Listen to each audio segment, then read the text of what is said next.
Oke, selamat siang Pak Francisco dan teman-teman sekalian. Kami dari kelompok Objectivity. Nah, kita sekarang ada tugas diskusi 4, di mana kita itu sebenarnya disuruh nonton video A Beautiful Mind.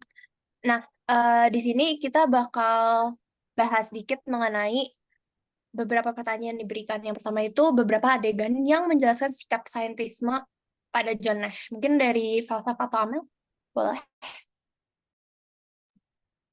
Mungkin Amel mau itu dulu berpendapat nggak Amel yang nomor satu.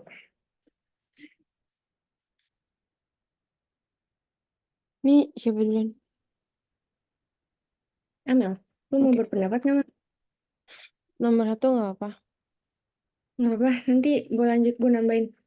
Ya, oke. Yang nomor satu itu kan ada tunjukkan beberapa adegan yang menjelaskan sikap saintisme pada John Nash dalam film A Beautiful Mind.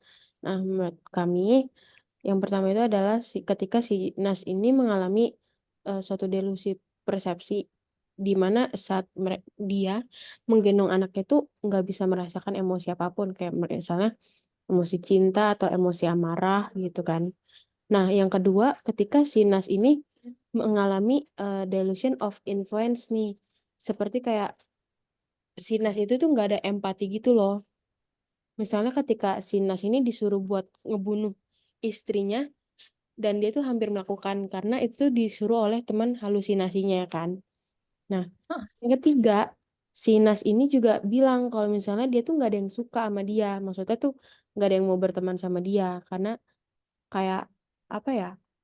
Dia juga ngerasa dia tuh nggak butuh orang lain gitu loh. Nah, hal ini tuh disebut dengan social withdrawal. Mungkin Velsa mau nambahin? Boleh. Em, Kalau dari saya, itu ketika Nash itu memiliki kesulitan untuk mengenali mana yang fiksi dan realitas.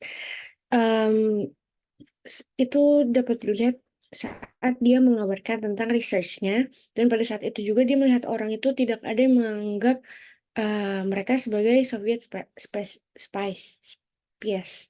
Nah, lalu Nash itu juga memiliki kesulitan dalam mengendalikan sikapnya yang tampak seperti saintisme, terutama itu saat dia mengalami delusi kebesaran diri dan mengaku sebagai agen yang bekerja untuk Departemen Pertahanan.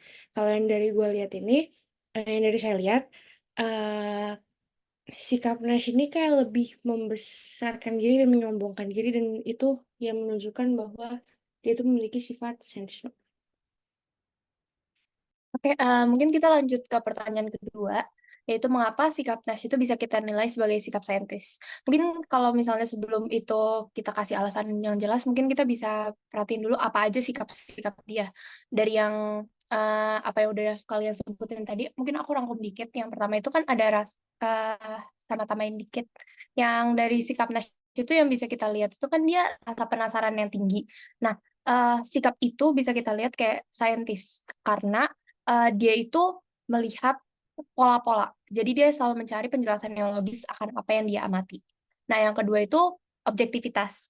Nah, eh, hal itu sifat yang saintifik karena dia itu nggak memanipulasi data untuk mendapat sebuah teori atau mendukung teorinya dia. Jadi dia itu tetap bersifat objektif pada penelitiannya dan juga dia nggak bias pada pihak manapun untuk mengambil sebuah kesimpulan.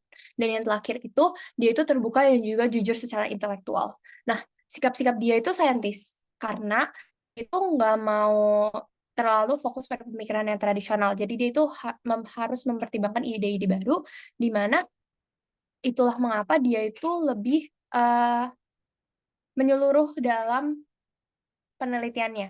Dan juga dia itu terbuka pada kritiknya. Nah, sikap-sikap di atas itulah yang menunjukkan sikap saintifik karena yang objektif, terus kayak melihat pola dan juga jujur, itu hal-hal yang kunci untuk mendapat sebuah penelitian berkualitas. Mungkin itu dari aku.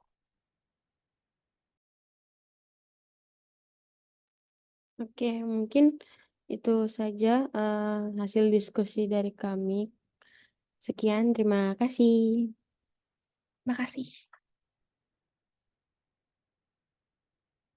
Mel record.